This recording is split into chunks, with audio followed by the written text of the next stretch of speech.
The winter blues. Have they been getting the best of you this year? They have been getting the best of me this year. At the beginning of 2023, my parents were both in the hospital for about 10 to 14 days. One of them was in for 10 days, one was in for 14 days. And so it was kind of, sad and didn't start off on a positive note. Thankfully, they are both home now and doing well, so that's good.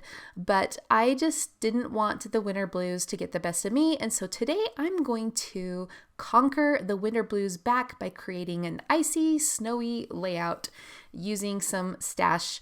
So I pulled out this collection. This is called the Snow Fun Collection from Cartabella Paper. It's from 2016, so it is several years old, but I still really love it. At the beginning of the video, I flipped through all the papers so you could just get an idea of the patterns that I'm going to be working with. And now I'm going to get going on the page. Whenever I create a snow themed layout, I love to use a snowflake tonal pattern in the background. I don't know, it kind of reminds me of like a blizzard or a really snowy, like a snow globe kind of day where the snowflakes are falling. So I love to use that. And then here I am just pulling in a lot of the blue patterns from this collection.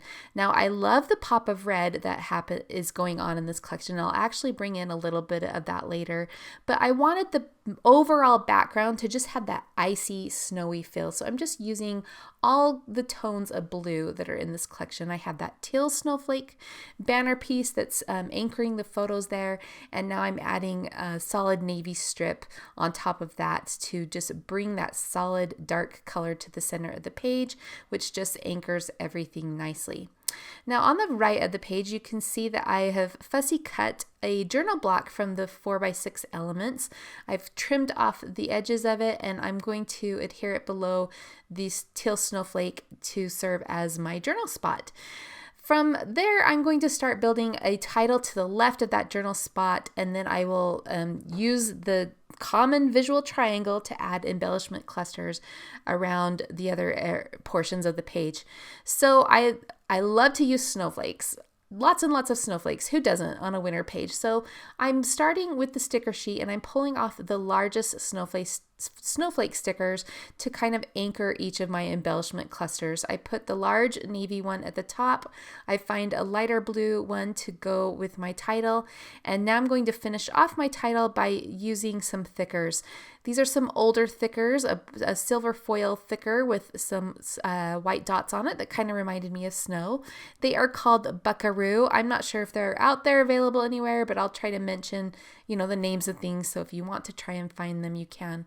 Now, what I'm doing is I'm just using a bit of baby powder to take off the stickiness of the stickers so that I can use them like die cuts and just move them around the page. Now, as you can see, this sticker sheet is full of really fun icons. It's got some skaters and some skiers and some snowmen, and I'm just deciding what I might want to use.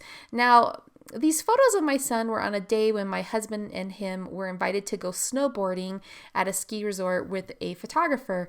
And these are just some snapshots that they took at lunch. And even though they weren't skiing, they were actually snowboarding that day. I am going to use the skiers in this collection because there are no snowboarders, and I'm totally fine with that. So I grabbed that hit the slopes phrase with the skis, and I layered that on top of that large snowflake at the top of the page, and that kind of acts as a subtitle.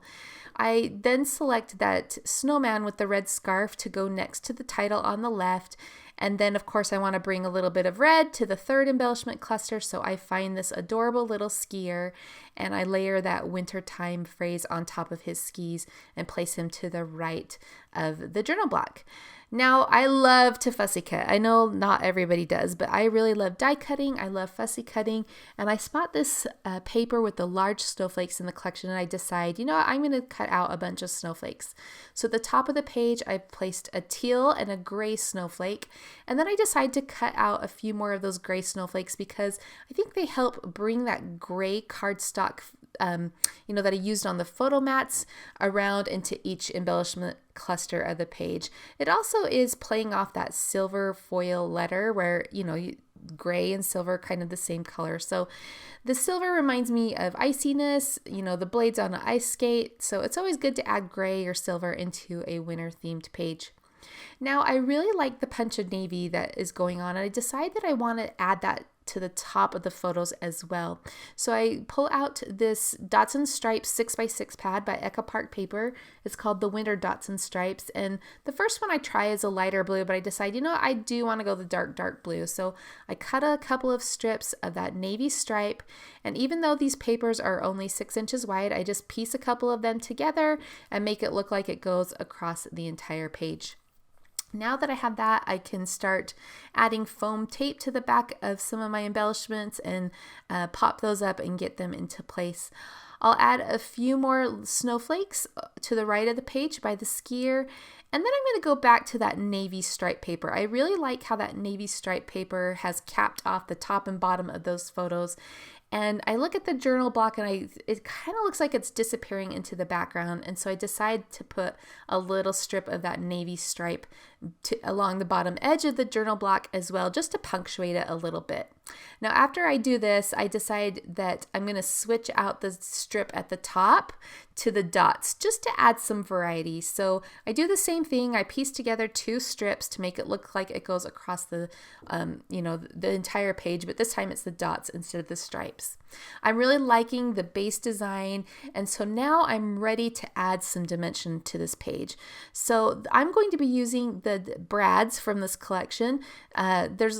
These ones have prongs on them, which I actually prefer the adhesive brads, but these are an older set, of course, from 2016, so they still have the prongs. I'm just using my scissors to punch holes through the page. I actually prefer to use scissors instead of a paper piercer when I'm working with the prongs of a brad, because it creates a vertical slot that fits those prongs perfectly, and then the brad won't spin around, especially if there's a design printed on the brad that might be directional that you want to stay, in place. You don't want it to spin around. So I put a few of those teal pearl brads on the Hit the Slopes, and then I'm adding some other brads into each embellishment cluster. I've got a large shiny one on the gray snowflake at the top of the page, and then I'm adding some of the pearl brads around the page in the other clusters. Now I felt like this little skier needed some more red, so I'm adding some of those red pearl brads on either side of that phrase, and I really like that because it emphasizes the curve of that phrase and also again adds the red. Now you've seen me roughing up all the edges around this page with my trusty old Making Memories edge distressor. Tonic makes one, but you can also just use the edge of your scissors like I did here. That works as well. So I'll add a final brad to that snowflake at the top of the page. And then what I usually do when my page is finished is I'll grab my cell phone and I'll take a picture of the layout with my phone. So in this next clip, I show you that I've taken a picture with my phone. It just gives me an overall view of it. And I decide that I do want to add a few more fussy cut snowflakes. I wanted them to kind of continue the snowflakes that were at the top of the page and look like they were falling down the center of the page. So the overall design of this layout ends up being a cross or a plus, and I think that works really well here. So thank you for joining me today. I hope you enjoyed watching me bust some of my stash with this snowy layout, and I hope that I'll see you again soon. Thanks for joining me.